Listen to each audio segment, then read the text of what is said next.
envelopes. Yay.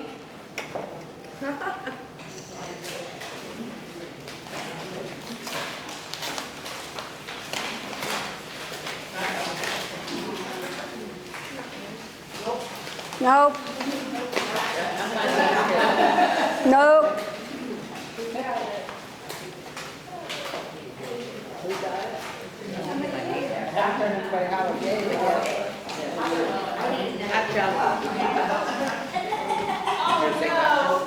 Ta-da! We scammed you.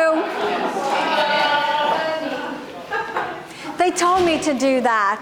I said, we're financial advisors. Nobody will trust us after this. But the point, it's the point we were trying to make, ladies. It's the point. There's a lot of opportunity, especially with technology and online, for you to be misled by very convincing people, websites, and as I said, technology. It is so convincing. Sorry. So the point of it is, I just wanted to highlight, today I want you to pay attention to some of the things, because even if it's not relevant to you today, it would have happened at some point in the past, or you know somebody. Every story I'm going to touch on, I know somebody that this happened to personally, flesh and blood. So the point is just to put it in your mind for your attention, okay? Now, we are getting on a little bit in life, so one or two of these may not be relevant to you, but I just want to start before I move on to say, look, there's over 2.4 million people reported fraud incidents during 2022. That was reported. How many more, multiple times more, probably go unreported? It's very likely that that is the case. The scams come in all forms, and we're going to talk about them today. If it doesn't apply to you today, the point of this is you heard it, and if it comes across your path in the future, it's a good chance you'll pay attention and keep yourself protected. So how do you spot some of the common scams? That's some of what we're going to talk about, some of the common scams that have come across my path or people I know. What to do if you are being targeted. How to avoid fraudsters. As I've said, it's getting harder and harder to identify what is legit and what is not legit. And that's what we want to point out. And how do you protect yourself physically? So that's going to come on the back end. We kind of like to take care of ourselves emotionally, physically, and financially, and just, it's a whole, the whole self we're trying to look after. So common scams, some of the common scams, and feel free to pipe up. We just got to watch the time though, because if you've got a story to tell, I want to give you a chance on the end to add that, because it might help somebody in the room. But look, the first scam I want to point out is the imposter scam. And I wouldn't be surprised if every one of us have come across this at some point. Typically, it's somebody posing as a government agent or company representative. How many of you have had something from, say, the IRS? It's the IRS, and they're demanding money, or, you know, if you owe back taxes, you need to call us right away. How many have seen something like that? And it looks like yes, I've had that one. It's an email with an official government tag on it, and it looks, and then if you're a little bit older and trusting, how many old people have fallen for it and called thinking, I don't want to be in trouble with the government, I don't want to be at jail in my stage in life, this is real. So one of the ways, what they do is they either demanding money or personal information from you as soon as possible. Whether that money is you owe us taxes or whatever it is, there's that demand. They will threaten you with freezing your accounts or arrest and jail. Well, when you hear those words, somebody's going to pick up the phone and call that number because they don't want to go to jail. So these are some of the fronts that they put on. And then they direct you to an unusual payment method. So if you find yourself in this situation, these are some of the things that you need to be aware of if you're coming across a circumstance like this. Directing you to unusual payment methods might be something like, I can't even say, Venmo, Zelle, PayPal, these things. So what you need to know is this, there it is. Government employees will never call you about money owed or threaten to arrest you. Just know that. The IRS does not contact you this way. They don't give you a phone call. They'll send you a letter, right? A deficiency letter or something like that. But they don't call you. I don't know. It may change in the future, but it hadn't been, okay? And they won't threaten you with arrest about money owed. An official organization or business will never direct payments via gift cards. How many of you know you can walk into Target or Walgreens and buy a gift card, a Visa, it's an actual, like a Visa card, fund it, and then start using it as a credit card till the balance is gone. You can do that. Well, that's what some people may direct you to do. That's a big red flag, red herring when you see that. So an official organization or business will never direct payments via gift cards. The IRS will notify by mail only. So that's one of the big common ones that I've seen, but this has come across your path, everybody, has it? The next one, though, is online shopping. How many of you are using online more and more today? Most of us, yeah. I still won't. I don't want my credit card information out there. I still won't do it. And on the occasion I've had to, I've gone out and funded a Visa card. I'm just funky like that. I just won't give out my credit card. But anyhow, here's where they're getting a little bit more sophisticated, is the use of social media, things like Facebook, your Facebook accounts, your social media accounts. Instagram, advertisements are popping up in those areas. So while you're scrolling through, checking on what your friends or the people you know that you don't talk to anymore in 20 years are still doing, online scammers are looking to grab your eye while you're doing that. And the way they do it, they'll offer something that's too good to be true, a designer bag for a really great price.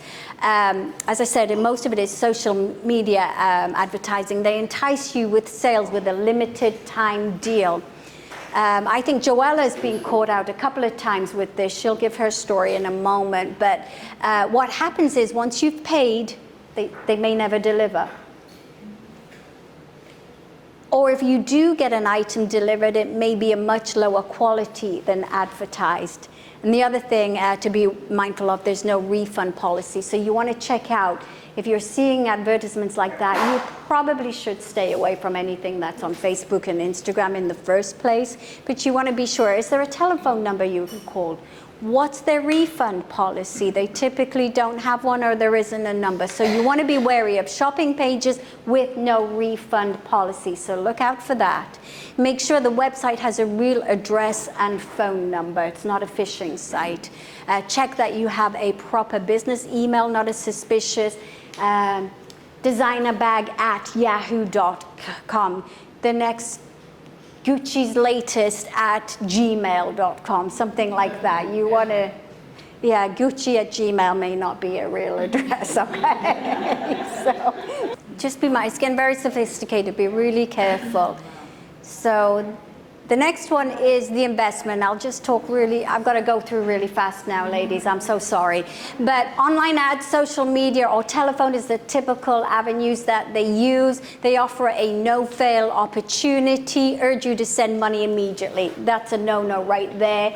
Usually it's too good to be true, and the payment methods are untrackable. So if something sounds too good to be true, don't. You shouldn't be doing investments online anyhow. You know to go to your bank if you need a CD or an interest-bearing account.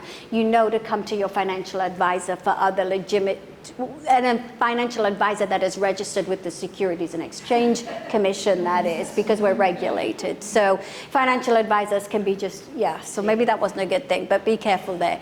All right, be wary of cold calls and unexpected calls.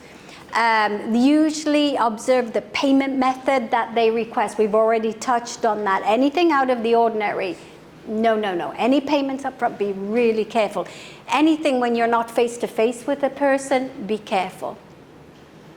Do not fall for promises of huge returns. Remember the old saying, if it's too good to be true, it probably isn't, okay? And there's no quick road to anything. All right. Congrats you in, but first we need your email. Yes, there you go. Remember this, the lottery you've won? Yeah, I've had that one. Congratulations, you just won. And it looks like the US lottery or something like that. It says, but in order to claim your prize, we need your personal information. Don't ever, ever, ever give your personal information to anybody for any reason. Never, ever, ever. Or they'll say, in order to claim your prize, we need you to pay the taxes on the value of that prize. You should never have to give up money up front, ever, ever, ever. Yes, and the next one is they say pay for shipping. You should never pay for shipping. Anywhere there is any form that they're wanting you, in order to claim your prize, you must first send in money for this reason, that reason, or the other. It's a scam, okay? No, we need your social security number. By that time, you need to be hanging up or using a strong something or the other word. I won't say it here. All right, and we need your home address. Never, no, not for anything do you ever give out personal information. I get one a lot on that, but we can't deliver your packages to an incorrect address. Yes, that one too. No, and you know you haven't ordered anything. Right. You know you're not expecting anything from UPS. Happens to me frequently. You know you didn't buy a lottery ticket. You know you didn't enter such and such competition. That right there even is just obvious. You know you didn't, so you didn't win anything. It's a scam. All right, so anyhow, we just scammed you on the $100, didn't we? So be wary of unsolicited giveaways. These sweepstakes, legitimate sweepstakes, will never ask for you to pay up front for anything. I think in Florida you have to go up to Tallahassee or somewhere, right? If you win the state lottery, I don't know. I think you have to show up in an office in Tallahassee or something. Yeah, and you're not paying taxes. You're not getting the money. The taxes is already taken out. You don't pay taxes up front. You don't ever see the money. You see it net of taxes, right? Do extensive research into the company. Just do your due diligence. Stay informed, stay protected, stay safe. One quick one is as well as the online dating sites, people. No, my neighbor, she's a widow for 7 years. They're looking for people just like you, either divorced, widowed, lonely women they're looking for. Oil rig scam, my neighbor. She's just showed me, told me after months, I've just been talking to somebody, saw my post on Facebook to my family, and they just said, I put a post about whatever it was, something maybe to do with July 4th or something, American independence and American a great nation. Somebody answered and said, I'm glad that you love America. Let's talk further. I love America too. It was something as innocent as that. And that led into, apparently she's telling me, well, this guy works on an oil rig. While she's talking, just sitting talking away, and she's trying to talk, I'm Googling oil rig scams. Right, just grabbed my laptop, sat there, just Googling. When she was done telling me, I showed her. 2 seconds, I showed her. I'm gonna go delete it right away. That's one of my stories. I said, has he asked you for money yet or anything like that? No, not yet. I said, you close everything off right this second. If they're in oil rigs, a foreign country, in the military, deployed service, they say all of that because then you can continue conversation, because they can say, well, we can't meet because. No, I can't meet you because I'm deployed. No, I can't meet you because I'm in another country. No, I can't meet you because I'm on the oil rig. Do you understand where I'm going with that? So all kinds of reasons to put you off. And I'm going to finish with this last story. It can happen to anybody. My best friend in the whole world, 30 years friendship with my friends Cheryl and Bruce, who I met when I first came to America and went to Bible school all those many years ago. Her sister, I thought, was a wonderful, strong, godly Christian lady. The one thing she gets is she cannot be alone, and she became a widow a couple of years ago. Within about 6 months, she's on these dating or websites or whatever, and is talking to somebody. And she starts telling her sisters about the conversation she's been having. And my friends are repeating it back to me, and I said to her, I said, this doesn't sound right. I think your sister's being scammed. She started to send abroad Apple Mac computers. Her parents had just died. They had just got an inheritance. Her husband had died 6 months earlier. And so now she's just about giving away all of her inheritance in the form of sending him money for this, that. And I could not believe. And even after we warned her and told her, she continued to do it and send it, believing this man was going to come and marry her. Then her daughter found out. We told her daughter got involved, hijacked mom's Facebook, whatever account it was, got the profile of this person, did what you can do on the photograph search, the match, and found that it was a stolen profile of a very handsome person. So it's happening.